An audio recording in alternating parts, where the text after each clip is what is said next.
నియోజకవర్గానికి 2 ఇంటిగ్రేటెడ్ స్కూళ్ళు ఎప్పుడు కట్టాలి ఇవి?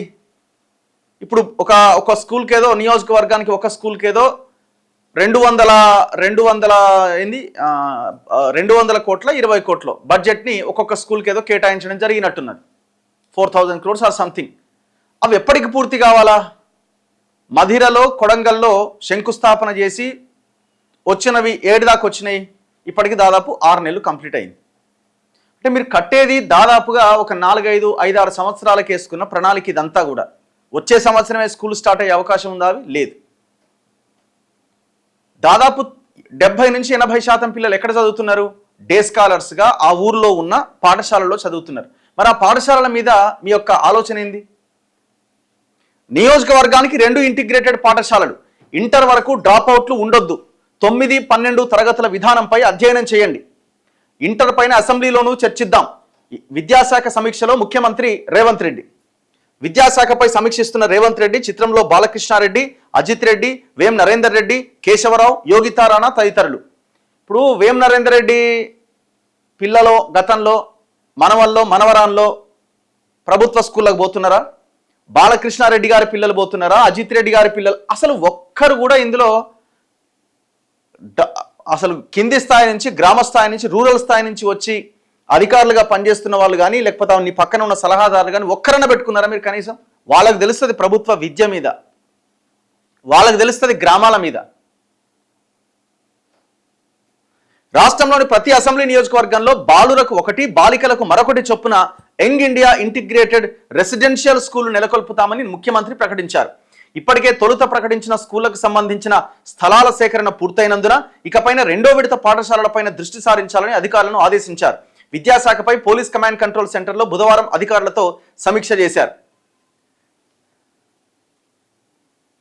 ఇప్పటి వరకు నియోజకవర్గానికి 1 చొప్పున హైదరాబాద్ జిల్లా మినహా మిగిలిన 105 నియోజకవర్గాల్లో ఒక్కో ఇంటిగ్రేటెడ్ పాఠశాల ఏర్పాటు చేస్తున్నట్టు ప్రభుత్వం చెబుతూ వచ్చింది. తాజాగా నియోజకవర్గానికి 2 చొప్పున నిర్మిస్తామని ముఖ్యమంత్రి వెల్లడించడం గమనార్హం. సమీక్ష సందర్భంగా యంగ్ ఇండియా రెసిడెన్షియల్ స్కూళ్ల భవనాల నమూనాలను, వీరనారి చాకలి ఐలమ్మ మహిళా వర్సిటీ భవనం నమూనాను ఆయన పరిశీలించి కొన్ని మార్పులు సూచించారు. అనంతరం ముఖ్యమంత్రి మాట్లాడుతూ ప్రతి యంగ్ ఇండియా స్కూల్లో భారీ జాతీయ జెండా ఏర్పాటు చేయాలి, పాఠశాలల నిర్మాణ ప్రక్రియను వేగవంతం చేయాలి, నిర్మాణాల పురోగతిపైన ప్రతి వారం నాకు నివేదిక సమర్పించాలి, సాధ్యమైనంత త్వరగా టెండర్ల ప్రక్రియ పూర్తి చేయాలి. ఇంటర్లో ఉత్తీర్ణత ఎందుకు తగ్గుతోంది?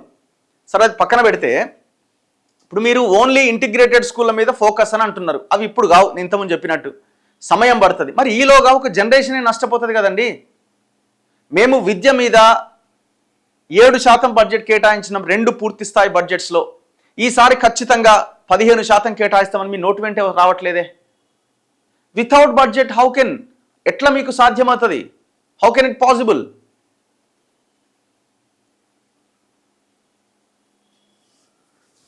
ఇంటర్లో ఉత్తీర్ణత ఎందుకు తగ్గుతోంది? 10వ తరగతిలో పెద్ద సంఖ్యలో ఉత్తీర్ణులు అవుతున్నా ఇంటర్ పూర్తయ్యేసరికి ఆ సంఖ్య గణనీయంగా తగ్గిపోతోంది. కారణాలు, సమస్యలను గుర్తించి పరిష్కారానికి కృషి చేయాలి. ప్రతి విద్యార్థి జీవితంలో ఇంటర్ దశ కీలకమైంది. ఆ సమయంలో వారికి సరైన మార్గదర్శకత్వం లభించాల్సిన అవసరం ఉంది. 10వ తరగతిలో ఉత్తీర్ణులైన ప్రతి ఒక్కరూ తప్పనిసరిగా ఇంటర్ పూర్తి చేసేలా చూడాలి. చేరికలతో పాటు వారి హాజరుపైన దృష్టి సారించాలి. ఇంటర్ విద్య మెరుగుకు అన్ని దశల్లో చర్చించి శాసనసభలో కూడా చర్చకు పెడదాం అని సూచించారు. ఇప్పుడు ఇదే ఇంటర్మీడియట్ కోసం ప్రైవేటు కాలేజీలు చేస్తున్న దోపిడీ మీద రివ్యూ చేశారా? నారాయణ, శ్రీ చైతన్య ఇలాంటి కాలేజీలు చేస్తున్న దోపిడీ మీద మీరు కనీసం ఒక రివ్యూ చేశారా? ఇప్పుడు ఆమె ఎవరు? మహిళా కమిషన్ చైర్పర్సన్ నేరెళ్ల శారద గారు నారాయణ, శ్రీ చైతన్య స్కూల్ కాలేజీలు తిరిగి ఆమె అక్కడున్న వాస్తవాన్ని బయటికి తీసుకొస్తున్నారు. ఒక్క స్కూల్ మీద యాక్షన్ తీసుకున్నారా? నేను నిజంగా చెప్తున్నా, యూట్యూబ్ ఛానల్ నడిపే వ్యక్తిగా అది యూట్యూబ్ ఛానళ్లకు వ్యూస్ వచ్చేదాని కింద పనికొస్తుంది తప్ప దాని మీద యాక్షన్ తీసుకోవడం వల్ల ప్రజలకు ఏం ఉపయోగం అని అడుగుతున్నా. స్కూల్ స్టార్ట్ అయిపోయినాయి, కాలేజీలు స్టార్ట్ అయిపోయినాయి, అంతా అయిపోయిన తర్వాత ఇప్పుడు ఎందుకు రివ్యూ పెట్టిండు? మావోయిస్టులు నిన్న ఒక లేఖ రిలీజ్ చేశారు. ప్రొఫెసర్ కోదండరామ్ గారు, అద్దంకి దయాకర్ గారు, మహమ్మద్ రియాజ్ గారు, ఆకునూరు మురళి గారు దయచేసి ఆ ముఖ్యమంత్రికి చెప్పండి, మీరు సలహాలు ఇవ్వండి అని వాళ్ళని రిక్వెస్ట్ చేసింది మావోయిస్ట్ పార్టీ. మొన్న ఒక లేఖ వచ్చింది, 30వ తారీఖు ఒక లేఖ వచ్చింది. స్కూళ్ళు కాలేజీలు స్టార్ట్ అయ్యే ముందు మీరు రివ్యూ సమావేశం ఎందుకు పెట్టలేకపోయారు? సరే పోనీ లేట్ చేసిర్రు, ఏదో పెట్టిర్రు, కనీసం గతంలో ముఖ్యమంత్రులు దీని మీద చర్చ చేయలేదని అనుకుందాం. మరి మీరు రివ్యూ పెట్టినప్పుడు, చర్చ పెట్టినప్పుడు ఏ అంశం మీద చర్చ జరగాలి? ఇవాళ పేరెంట్స్ దేనికోసం బాధపడుతున్నారు? ఫీజుల విషయంలో నరకం అనుభవిస్తున్నారు. రక్తం దాగుతున్నాయి ప్రైవేట్ స్కూళ్ళు కాలేజీలు.